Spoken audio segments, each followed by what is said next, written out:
daawada ku soo dhawaada janaalka ee Faysal Caseer fadlan subscribe dheh haddii aad nagu cusub tahay una sheegay asxaabtaada haddii aad sheekadan ka heshid maasanid sheekadani waa mid qalbigaaga taaban doonta oo dhex marta hooyo iyo laba wiil ay dhashay waxayna ku bilaabanaysaa sida tan haweeney ayaa waxaa ka dhintay ninkeedii kaasi oo uga tagay laba caruur ah oo yaryar waxa ayna kalkaalisa caafimaad ka ahayd mid ka mid ah goobaha caafimaadka ee magaalada waxay waqti badan ku bixisay barbaarinta caruurteeda iyo waxbaridooda ilaa labadii caruur midkii weynaa uu ka qalin jabiyay jaamacadda halka midkii yaraa uu kuliyadda ka gaaray sanadkii saddexaad intii ay ku jirtay geediga dhisidda mustaqbalka caruurteeda waxay ku qasbanaantay inay rahan dhigto waraaqaha lahaanshaha gurigii ay deganaayeen iyadoo aanu u sheegin qof aan ka ahayn wiilkii weynaa kaasi oo u baxay safar shaqo una ballan qaaday inuu u soo celin doono gurigoodii 2 sano oo dadaal ah kadib wiilkii weynaa wuxuu oofiyey ballantii uu ka qaaday hooyadii uuna u soo celiyey gurigii rahanta loo haystay si ay u awaalmariso wiilkeedii u dadaalay waxay go'aan ku gaartay inay ku qorto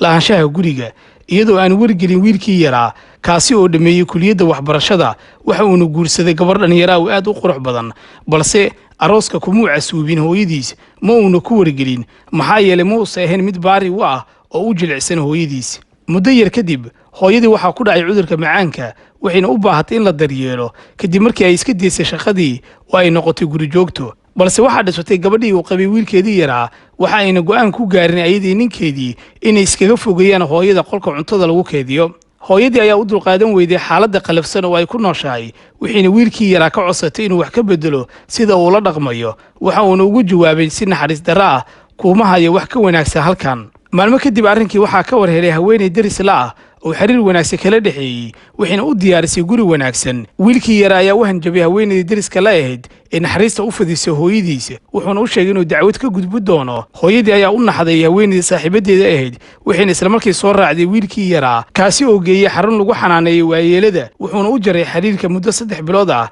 xitaa telefoonkii ayuu ku dhageysanayay mar waliba oo ay soo wacdo ma uusan ahayn mid ka jawaaba hooyadii waxay ku qasbanaatay inay u sheegto xaaladeedii wiilkeedii weynaa waxayna ugu warbixisay wixii dhacay wuxuu u sheegay inuu u imaan doono 3 bilood kadib wuxuuna u soo diray lacag ay ku iibsan karto guri ay degto hooyadii aad ayay ugu duceysay wiilkeedii weynaa waxayna ilaahay uga barid inuu dhowro kana ilaaliyo wax dhibaato ah sidoo kale wiilkii caasiga ah ayay ilaahay ka barisay inuu u soo hanuuniyo hooyadii waxa ay u guurtay gurigii uu wiilkeedii u gaday markii ay bixaysay ayay waxa ay ka codsatay maamulka xarunta xanaanada waayeelada haddii uu soo waco wiilkii yaraa ee ku caasiyey in lagu yiraahdo hooyada waa ay dhimatay xiliyo badan ayay ku soo wacaysay adna maada u jawaabin wuxuu waqtigiis kuraba muddo yar kadib wiilkii yaraa waxaa gaaray geeribeenaadkii hooyadii uu hooga baday markii uu muqlay ayuu murugo daris la noqday waxa uuna soo xasuustay safarkii rafaadka badnaa ee uu mariyay hooyadii dhashay imise ayay dartiisa u gaajootay isagana aad u dharagsanaa wuxuuna istusay dhibaatadani ku habsatay inay ka dhalatay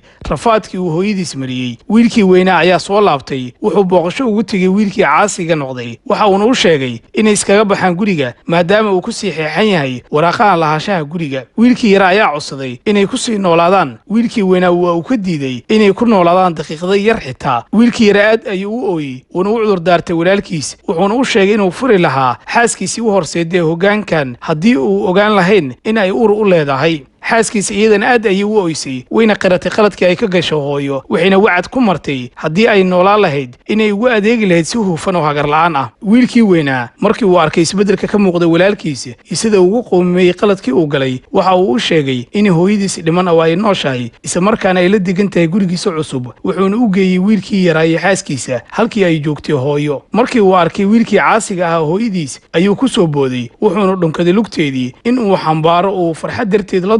ayuu ku dhawaaday hooyadii iyadana aad ayay ugu farxday in ilaahay u soo hadeeyay wiilkeedii wayna iska cafisay isaga iyo xaaskiisii dhibkii ay u geysteen rabbigaa wuxuu waajib ka dhigay in aydan caabudin isaga mooyee wax kale iyo waalidiinta inaad wanaag u samaysaan haddii uu agtaada waayeel ku noqdo midkood ama labadooda ha ku dhihin uf hana ku qaylin kuna dheh hadal wanaagsan isku dabci una naxariiso waxaana dhahdaa rabbiga ugu naxariiso sidii ay ii soo abaabiyeen ama ay ii soo koriyeen waqadaa rabbuka anlaa